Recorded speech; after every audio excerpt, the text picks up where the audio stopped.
Welcome to simple life style. இன்றைக்கி நம்ம சர்க்கரை வள்ளிக்கிழங்கு சப்பாத்தி எப்படி செய்கிறதுன்னு பார்க்கலாம்.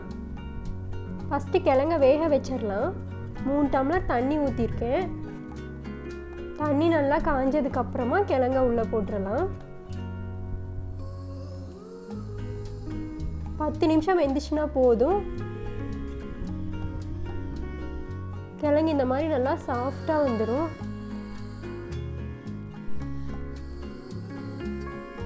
சூடாக இருக்கும் போதே நம்ம தோல்லாம் எடுத்து மசிச்சு விட்டுறலாம்.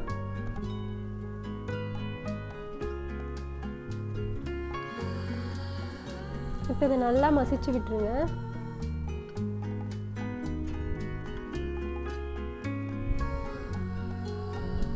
சூடாக இருக்கும் போதே செஞ்சாதான் கொஞ்சம் சாஃப்டாக வரும்.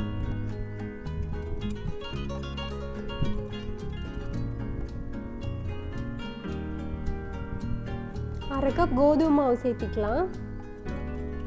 தேவையான அளவு உப்பு, 1/4 ஸ்பூன் மட்டும் மஞ்சத்தூள் சேர்த்திக்கலாம். மிளகாத்தூள் அரை ஸ்பூன், காரத்திற்கு ஏற்ப அதிகமாக கூட சேர்த்திக்கங்க. கரம் மசாலா அரை ஸ்பூன், மல்லி அல்லது புதினா சின்னதாக கட் பண்ணி உள்ளே சேர்த்திக்கலாம். இப்போ ரொம்ப கொஞ்சமாக மட்டும் தண்ணி ஊற்றி பிணைஞ்சிடலாம். அதிகமாக ஊற்றிட வேண்டாம். சும்மா தண்ணி தெளிக்கிற அளவுக்கு ஊற்றினீங்கன்னா போதும். இப்போ நல்லா இந்த மாதிரி பிணைஞ்சிடலாம்.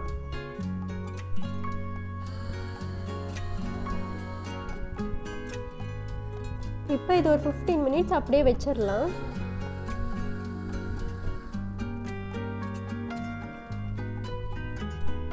இப்போ இது நல்லா ரெடி ஆகிடுச்சு. நம்ம எப்போ சப்பாத்தி செய்கிற மாதிரி செய்யலாம். கோதுமை மாவில் சும்மா இந்த மாதிரி 2 சைடு இந்த மாதிரி செஞ்சுருங்க.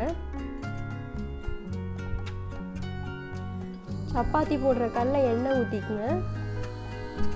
நல்லா எண்ணெய் ஊற்றினாதான் நமக்கு கல்லில் சப்பாத்தி ஒட்டாமல் வரும். இப்போ தோசைக்கல்லில் எண்ணெய் ஊற்றி